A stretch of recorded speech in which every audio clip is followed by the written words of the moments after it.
Čaute. Sme tu s druhým videom. Ktoré je v skutočnosti prvým videom, lebo making of bolo 0. videom. V skutočnosti to video ani nemalo nikdy vzniknúť vlastne. Ale vzniklo. Lebo máme teóriu. OK. Dobre, aby sme sa dostali k tým zľavám, ktoré sme načrtli minule, čo vlastne sme tým chceli povedať, alebo že čo je našim cieľom, keď sa snažíme našim klientom poradiť, ako riešiť svoju... Ježiš, ty máš strašnú mikinu. Čiže čo znamená jednotlivé zľavy? A ide nám o to, aby sme vysvetlili, akým spôsobom tie zľavy vnímajú vaši zákazníci. Alebo vy ako spotrebitelia, čo si po to zľavou predstaviť, čiže je to samozrejme strašne individuálne, ale takto nejako si to predstavujeme my. Takže začíname tými zľavami, ktoré sú také, že ako sa hovorí, najmenej bolia. Kde je zľava z nejakej ceny, to znamená, že tam nejaká bolesť bude, ale najmenej nás bolia zľavy 5 až 10%. Tieto zľavy považujeme za motivačné, to znamená, že majú rozhodnúť o tom finálnom kroku. Čiže za zľavu 5% si asi nič nekúpiš, že? Je to taká tak kozmetická, podľa mňa zľava. Ale potešíte, ne? Keď už si rozhodnúť niečo ísť kúpiť, dám ti 5% zľavu. A je tam, tak super. Je tam, super, že? Už sa také nám dokopnutie, že... Presne tak, ale tovar by si zrejme kúpil aj bez nej. Áno, tých 5, ale akože ja osobne uvažujem, aj percentách väčšinou, ale ľudia si myslím, že... Je to takéto rozhodnutie, že teraz tu spravím to rozhodnutie, OK, teraz dostanem tú zľavu, ak sa rozhodnem, teraz dostanem tú zľavu, vtedy to funguje. To je inak veľmi dobrý spôsob na zľavy do remarketingov, napríklad, keď máme už niekoho v košiku, kto nám ten nákup neurobil, tak ho remarketingom naháňame s tým, že mu ponúkneme 5% zľavu, keď tú objednávku dokončí priamo vtedy, keď klikne na banner.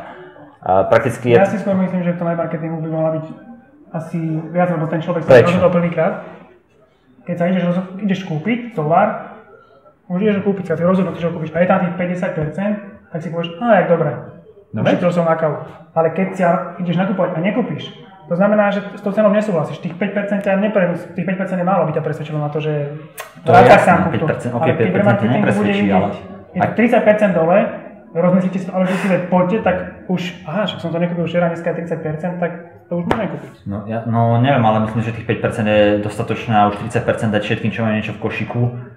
To už sme v košíku, ale nekúpili nič. Ale to ešte neznamená, že sa nechcú vrátiť. To znamená, že ešte niekde vyberajú. A ty ich musíš donútiť k tomu, že vyberte si to u mňa. Nevyberajte tú konkurenciu, kde to máte za veľmi podobnú cenu, lebo všetci máme ceny stanovené dovozcom. Kúpte si to teraz, lebo teraz vám zrovna dáme tých 5%, keď to zrovna teraz odošlete, takže už nehľadajte, neporovnávajte, urobte to. Posúďte sami, ako to vy vnímate. Trošku zložité na technické riešenie, pretože váš e-shop to musí zvládnuť, že keď tam príde tá objednávka, tak sa tam dá automaticky 5% zľava. Výhodná zľava.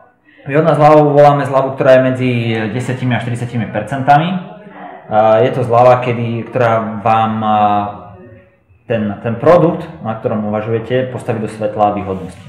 To je už doslova vec, kedy už kupujete chladničku a zrazu vám niekto 20% zľavu, to už môže pri vyšších nákupoch hrať naozaj rolu. Samozrejme táto zľava má vyšší efekt a je ťažšie dosiahnuteľná s rastúcou cenou výrobku. Čiže čím je služba alebo výrobok drahší, tým viac táto zľava dokáže zarezonovať. Dobre odkomunikovaná 30% zľava podľa môjho názoru doslova naháňa ľudí do obchodu. Pred Vianocami alebo hocikedy, televízory, biela černá technika, doslova, keď ľudia vidia 20 až 30%, tak stánu z postela, idú do obchodu a nakupujú. Reálne tých 30% zľava predávajú.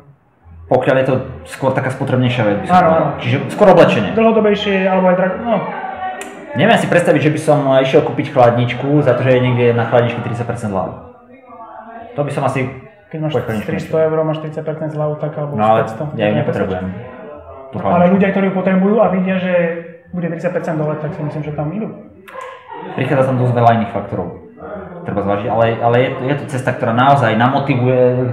Presvedčať sa, podľa do tých 30% to už je také, že už presvedča tých ľudí, ktorí chcú niečo a keď vidia, že to bude do 30%, tak to idú kúpiť. Keď pustíš na široké publikum zľavy 20%, tých ľudí si tam nedostaneš. Dostaneš tam ľudí, ktorí by tam prišli pravdepodobne aj tak pozrieť sa alebo vyberať. Alebo ich to namotivuje k tomu, že teraz je ten čas konať. Lebo teraz je tá zľava 20%, teraz je to fakt výhodné, kúpme to teraz. No. Ale už to nejakým spôsobom zvažujeme.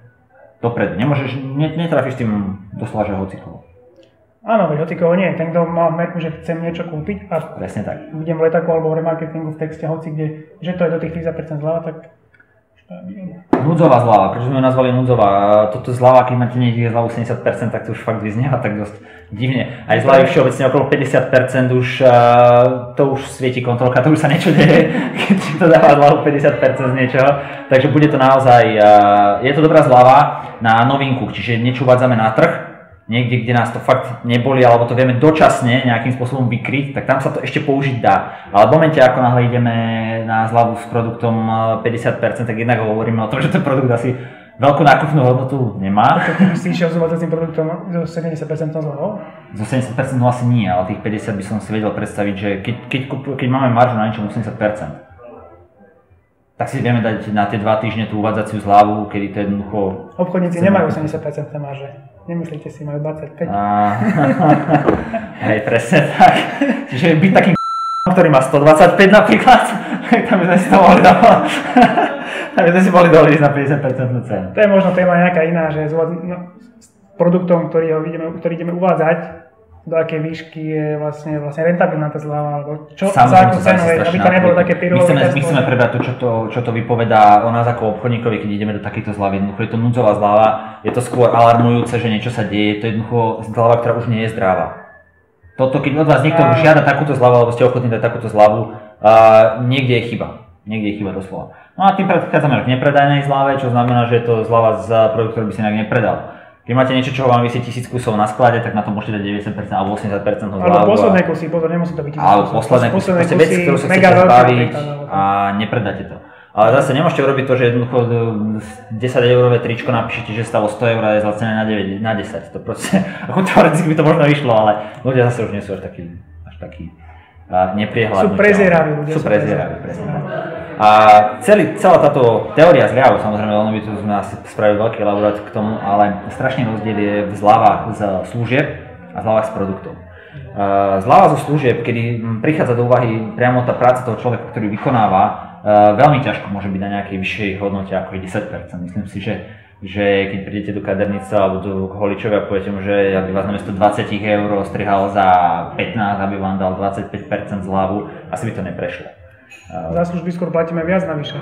Dávame tringelty či už reštaurácie alebo aj v kaderníctve, čiže služby sú skutočne taká kategória, kde človek neočakáva zľavu, skôr očakáva sám, že dá niečo navyše, ak je spokojný s pridanou hodnotou. Ale samozrejme aj v tomto prípade tá 5% zľava je zase taký motivačný faktor, ktorý už sa rozhodnete o tom, že OK, ideme do toho práve v tomto momente.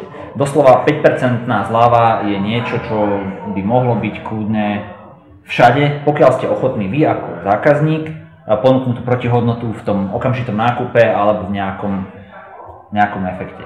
Jednoznačne zľava by nikdy nemala prísť len tak. Myslím si, že pokiaľ je všetko s produktom v poriadku, zľava by mala byť daná na základe toho, že vy ako zákazník nejakým spôsobom poskytujete tú protihodnotu, buď v tom okamžitom nákupe, v objeme, povedzme a podobne. Veľmi dôležitá poznámka z toho hľadiska, že v obchodných centrách, hlavne v Bratislave, ale aj v menších po Slovensku, jeden obchodný reťazec, ktorý si spravil také meno, že ľudia prestali kupovať za plné ceny, ale vždy čakali na tie vypredajové. A obchod s tým mal potom následne problém, pretože čakali na 3-4 do roka na tie zľavy, ktoré boli rapidné a tým pádom to prestalo. Ale to tým pádom to kompletne dehonestuje ten produkt, lebo keď máš zľavu non-stop, nevrátiš sa vlastne späť na ceny, tak je jasné, že cena alebo hodnota toho produktu je značne nižšia.